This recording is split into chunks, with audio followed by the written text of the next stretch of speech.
بسم اللہ الرحمن الرحیم لک الحمد یا اللہ والصلاة والسلام علیک یا رسول اللہ صلی اللہ تعالی علیہ وآلہ وسلم۔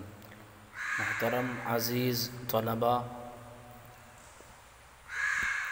علم الصیغہ کا سبق آپ کے سامنے لے کر حاضر ہوئے ہیں۔ علم الصیغہ میں ہمارا جو سبق تھا وہ اقسام الاسم کے تحت تھا۔ اسم کی 3 قسمیں ہم نے سماعت کی: مصدر، مشتق، جامد۔ مصدر کے بارے میں نے اس سے پہلے سبق میں تفصیلی گفتگو کی ہے۔ آج ہم بیان کریں گے مشتق کے بارے میں اور جامد کے بارے میں۔ مشتق کسے کہتے ہیں، تعریف کیا ہے؟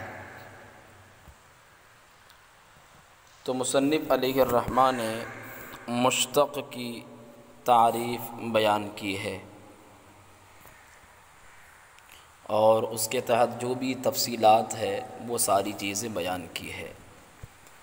تو کہتے ہیں کہ جو مشتق ہے، مشتق لغوی معنی نکالا ہوا،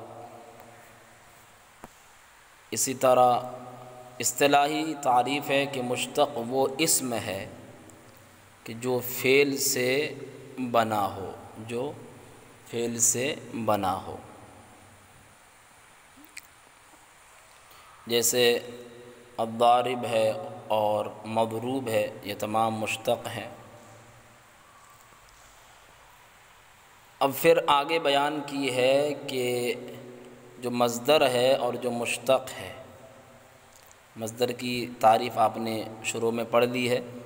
تو جو مصدر ہے اور جو مشتق ہے بالکل فعل کی طرح، یہ دونوں جو ہے فعل کی طرح ثلاثی مجرد ہوتے ہیں اور مزید فی ہوتے ہیں۔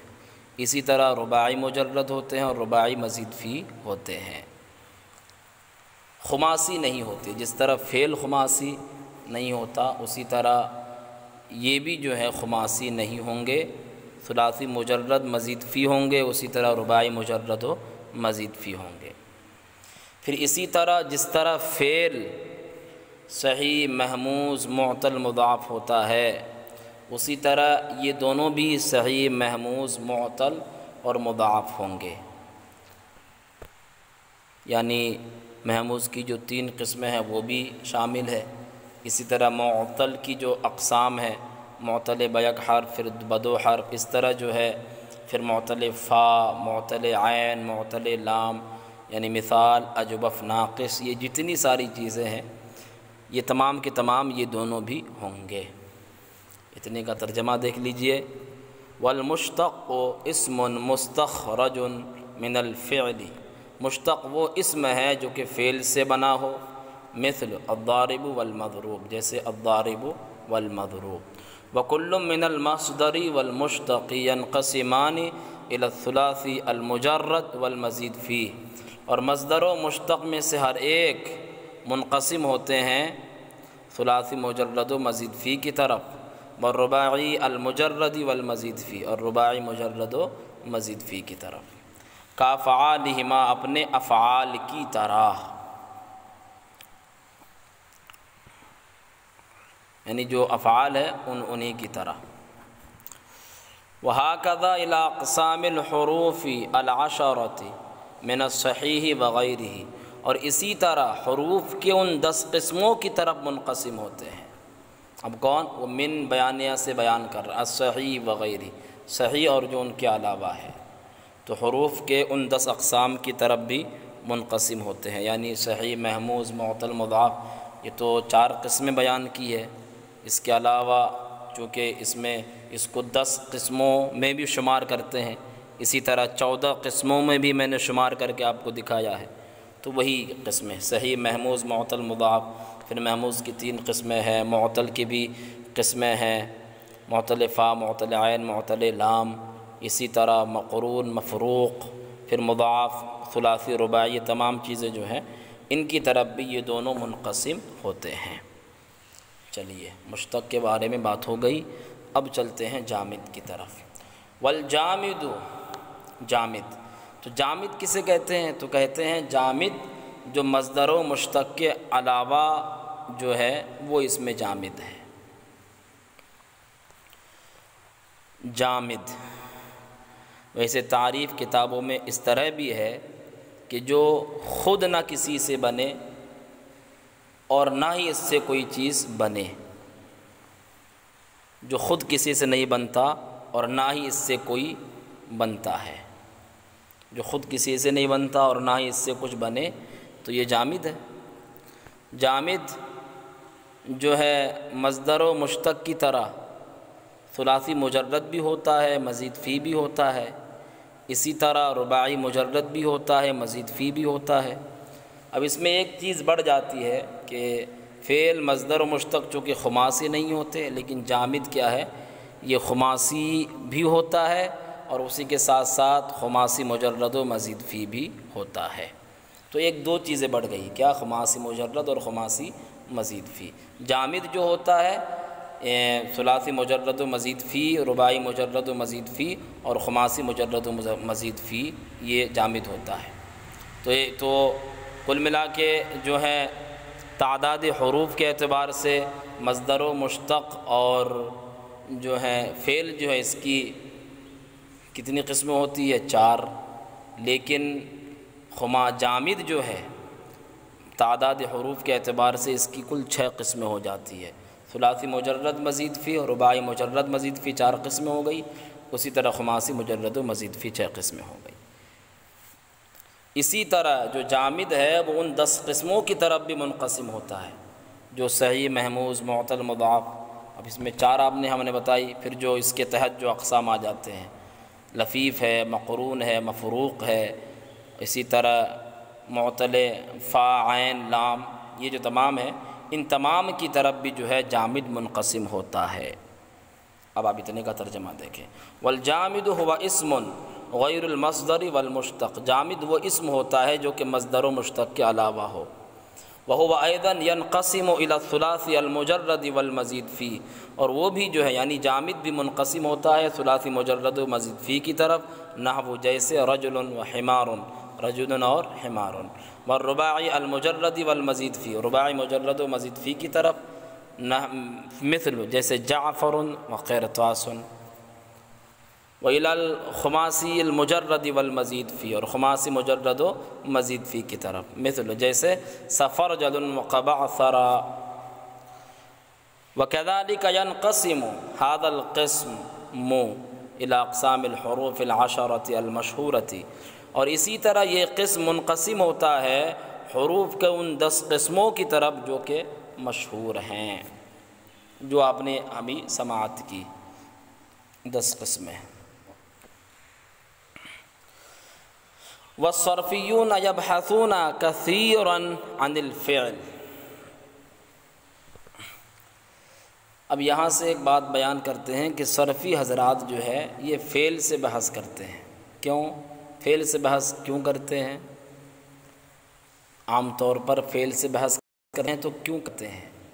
تو کہتے ہیں کہ فعل سے بحث اس لیے کرتے ہیں کہ فعل کی گردانیں زیادہ ہوتی ہیں، اور اسم سے بحث اس لیے نہیں کرتے کہ اسم کی گردانیں فعل کے مقابل میں کم ہوتی ہے، اور حرف کی جو ہے گردانیں نہیں ہوتی ہے، حرف کی جب گردانیں نہیں ہوتی تو اس لیے حرف سے بحث بھی نہیں کرتے۔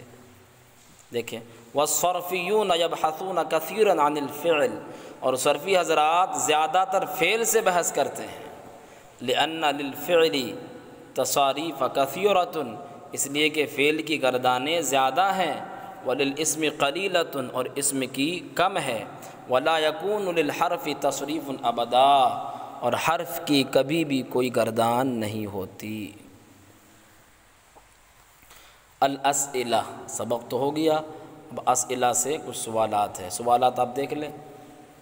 کم قسما للاسم، اسم کی کتنی قسمیں ہیں؟ اذکرها مع امثلۃ مفیدہ، فائدہ مند مثالوں کے ساتھ اس کو بیان کرو۔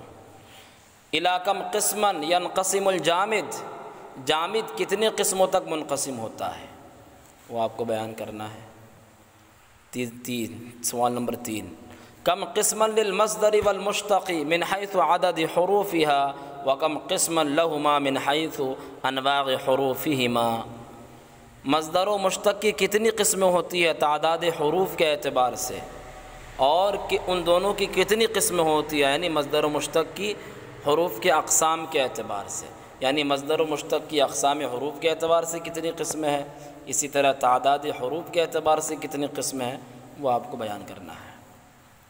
لماذا يبحث الصرفيون عن الفعل عامة ولا يبحثون عن قسيمه؟ لماذا کیوں صرفی حضرات فعل سے عام طور پر کیوں بحث کرتے ہیں؟ ولا يبحثون عن قسيمه، اور فعل کے جو دو قسیم ہیں،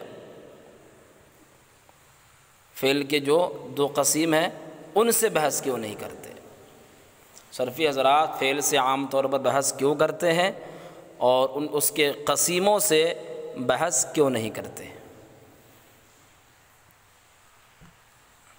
کہ صرفی حضرات فعل سے عام طور پر بحث کیوں کرتے ہیں اور فعل کے جو قسیم ہیں ان سے بحث کیوں نہیں کرتے؟ تو وہ آپ کو جواب دینا ہے، گزر گیا جواب۔ التمارین، یہاں سے تمارین ہے، ترجمہ لگا دیتے ہیں، آپ تمارین خود بخود دیکھ لیں، مشقیں۔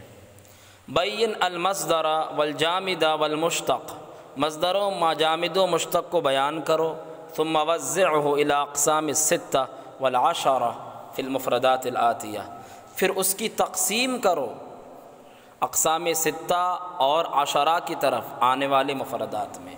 اقسام ستہ جو ثلاثی مجرد و مزید فی اور اس کے بعد جو ہے یہ اقسام ستہ ہے، اور عشرہ جو 10 قسمیں صحیح محموز معطل مضاف ان کے اندر میں جو بھی آتے ہیں یہ آپ کو بیان کرنا ہے۔ تو پہلے یہ جو اسماء ہے ان میں آپ کو مصدر و مشتق جامد کی تمیز کرنا ہے کہ کون کیا ہے، پھر اس کے بعد میں اقسام ستہ اور اقسام عشرہ کو بتانا ہے۔ تمرین نمبر 1 دیکھ لیں آپ خود۔ تمرین نمبر 2، استخرج الاسم من الجمل الآتیہ ثم قسمه الى المصدر والجامد والمشتق والى اقسامه الستہ والعشرہ۔ کہتے ہیں کہ اسم کو آپ نکالو آنے والے جملوں سے، پھر اس کی تقسیم کرو مصدر و جامد مشتق کی طرف، اور پھر اس کے بعد اقسام ستہ اور عشرہ کی طرف تقسیم کرو۔ پہلے آپ کو یہ کچھ جملے دیے ہوئے ہیں، ان میں آپ کو پہلے اسم نکالنا ہے کہ اسم کیا کون سا ہے، پھر آپ کو اسم نکالنے کے بعد اسم کی جو 3 قسمیں ہیں مصدر و مشتق جامد یہ آپ کو بیان کرنا ہے کہ کیا ہے بھئی، مصدر ہے یا جامد ہے یا مشتق ہے۔ پھر اس کے بعد جب اس کی تعیین ہو جائے تو پھر اقسام ستہ اور اقسام عشرہ کو بیان کرنا ہوگا۔ اب تمرین نمبر 3 میں آ جائیں۔ ہات مثالین لکل من المصدر والمشتق جامد والمشتق والجامد۔ ہات مثالین، دو مثالیں لے آئیے ہر ایک کا مصدر و مشتق و جامد میں سے، یعنی مصدر و مشتق جامد میں سے ہر ایک کے لیے دو مثالیں لے آئیے۔ تو یہ آج کا ہمارا جو مقدمہ ہے وہ ختم ہوا۔ انشاءاللہ عز و جل اگلا جو ہمارا سبق ہوگا وہ باب اول سے ہوگا۔